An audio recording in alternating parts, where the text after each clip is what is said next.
Kinumpirma kahapon June 27 ng National Bureau of Investigation o NBI na nagtugma ang fingerprint ni suspended Bamban Tarlac Mayor Alice Guo at ang Chinese national na si Guo Huaping.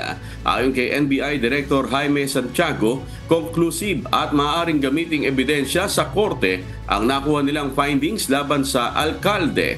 Binigyang diin ng opisyal na hindi maaaring magkaroon ng magkaparehong fingerprint ang dalawang magkaibang tao at hindi rin anya posible na magbago ito. The Senate through Senator Fonteveros wrote me a letter asking for any record pertaining to this person. So I immediately tasked my IRD, yung Identification Records Division namin, to look into it and cooperate with the Senate.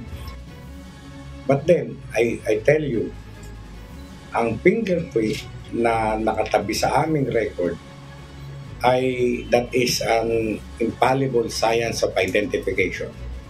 No two person will have the same fingerprint. So kaya yung kahit na mag-iba-iba ka ng pangalan, mag-iba-iba ka ng mukha, litrato, whatever, your fingerprint will never change. Samantala, plano naman ng Office of Solicitor General o OSG na magsampa ng co-warranto case laban sa suspendidong alkalde sa lalong madaling panahon.